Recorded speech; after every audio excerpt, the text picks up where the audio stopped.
தமிழ் உள்ளங்களுக்கு வணக்கம். இன்றைக்கு நாங்கள் மிக முக்கியமான ஒரு வாக்கிய வடிவம் தொடர்பான தெளிவான விளக்கங்களை பார்க்க போகிறோம். நாங்கள் தமிழ் மொழியில் எப்படி சொல்லுவோம் தானே, நான் எதுக்கு உதவி செய்யணும், நான் எதுக்கு மன்னிப்பு கேட்கணும், நான் எதுக்கு ஒன்று நம்பணும், இப்படியெல்லாம் சொல்லுவோம் தானே. இது எப்படி இங்கிலீஷ் மொழியில் சொல்கிறது தொடர்பான மிக தெளிவான விளக்கங்களை பார்க்க போகிறோம்.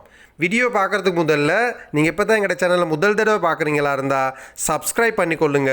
வீடியோ பிடிச்சிருந்தா லைக் பண்ண மறந்துடாதீங்க. ரைட், நாங்கள் வீடியோவை தெளிவாக பார்ப்போம். ரைட், கவனிங்க. இந்த வாக்கிய வடிவத்தோட வாக்கியங்களை பார்க்குறதுக்கு முதல்ல இந்த வாக்கிய வடிவத்தோட ஸ்ட்ரக்சர் என்னன்னு பார்த்தீங்கன்னா, வை சுடையோட வினைச்சொல்லோட பேஸ் ஃபார்மை பயன்படுத்துங்க. வினைச்சொல்லோட பேஸ் ஃபார்ம்னா என்னது? வினைச்சொல்லோட ஆரம்ப நிலை. கம், கோ, வெயிட், ஹெல்ப், இதெல்லாம் வினைச்சொல்லோட ஆரம்ப நிலையை தான் நாங்கள் இந்த வாக்கிய வடிவத்தில் பயன்படுத்தணும். அதுக்கு பிறகு வாக்கியத்தில் ஏனைய பகுதிகளை உங்களுக்கு சேர்த்துக்கொள்ளலாம். Rest of the sentence. Right, நாங்கள் உதாரணங்களின் மூலம் தெளிவான விளக்கங்களை பார்ப்போம். ரைட், கவனிங்க. நான் எதுக்கு எல்லா வேலையும் செய்யணும்? இவ்வளோ பேர் இருக்காங்க தானே, பிரித்து கொடுத்தா சரி தானே. நான் எதுக்கு எல்லா வேலையும் செய்யணும் இப்படி சொல்லுவோம் தானே. இதை எப்படி இங்கிலீஷில் சொல்லுவீங்க? வை ஷுட் ஐயில் ஆரம்பிங்க. வை ஷுட் ஐக்கு பிறகு வினைச்சொல்லோட பேஸ் ஃபார்மை பயன்படுத்தணும். வினைச்சொல்லோட பேஸ் ஃபார்ம் டூனா செய்கிறது. டூ வந்து ப்ரெசன்ட், அதில் டிட் வந்து பாஸ்ட், டன் வந்து பாஸ்ட் பார்ட்டிசிபல். நாங்கள் இந்த வாக்கிய வடிவத்தை உருவாக்கி கொள்றதுக்கு வினைச்சொல்லோட பேஸ் ஃபார்மை தான் பயன்படுத்துவோம். அப்போ டூவை பயன்படுத்தணும். அப்போ why should I do all the work, எல்லா வேலையும் சொல்கிறதுக்கு ஆல் த ஒர்க். அப்போ எப்படி இந்த வாக்கியத்தை உருவாக்கி கொள்வீங்க? Why should I do all the work, why should I do all the work. Right, நான் எதுக்கு அவனை மன்னிக்கணும்? அவன் செஞ்ச தவறுக்கு எனக்கெல்லாம் மன்னிக்கவே இயலாது. நான் எதுக்கு அவனை மன்னிக்கணும் இப்படி சொல்லுவோம் தானே. நான் எதுக்கு அவனை மன்னிக்கணுன்றதை எப்படி இங்கிலீஷில் சொல்லுவீங்க? வை ஷுட் ஐயில் ஆரம்பிங்க. வை ஷுட் ஐன்னு சொல்லுங்கள். வை ஷுட் ஐ forgive, மன்னிக்கிறது சொல்கிறது forgive him, அவனை. அப்போ வை ஷுட் ஐ forgive himனா நான் எதுக்கு அவனை மன்னிக்கணும். ஹீட ஒப்ஜெக்டிவ் வடிவம் தான் ஹிம். இறுதியாக நீங்கள் ஹிம்மை தான் பயன்படுத்தணும், அவனை. அப்போ why should I forgive him, நான் எதுக்கு அவனை மன்னிக்கணும். Why should I forgive him. Right, கவனிங்க. நான் எதுக்கு ஒன்று நம்பணும்னு சொல்லுவோம் தானே. இதை எப்படி இங்கிலீஷில் சொல்லுவீங்க? வை ஷுட் ஐயில் ஆரம்பிங்க. Why should I trust you, why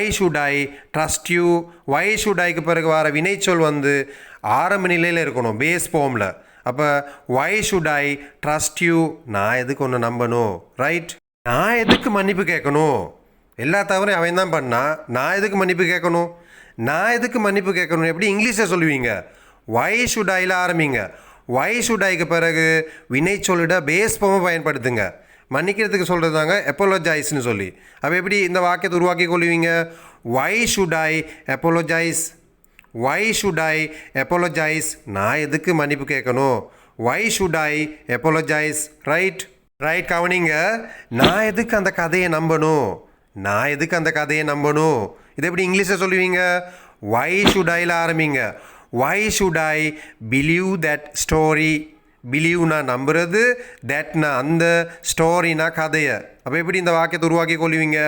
why should I believe that story, நான் எதுக்கு அந்த கதையை நம்பணும்.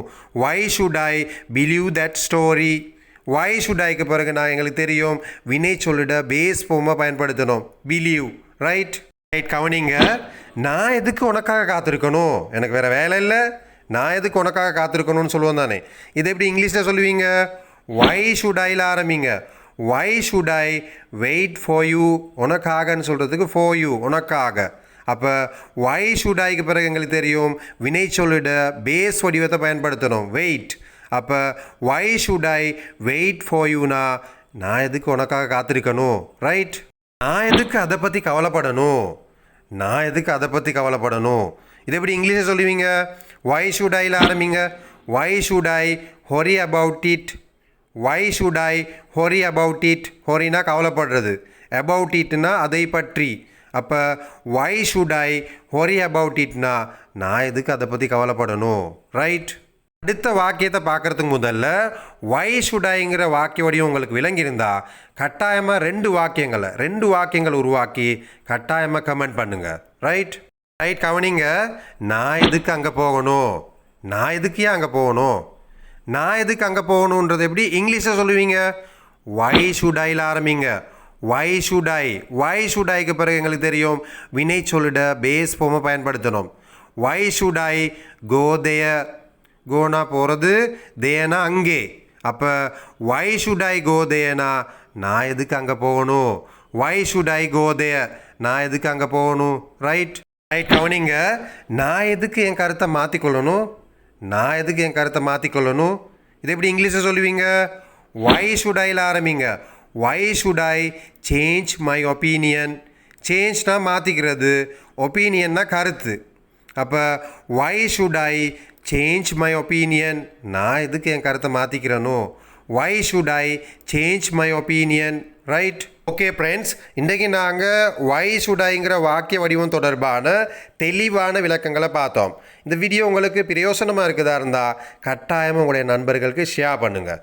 மீண்டும் ஒரு சிறப்பான வீடியோவில் சந்திக்கும் வரை நன்றி, வணக்கம்.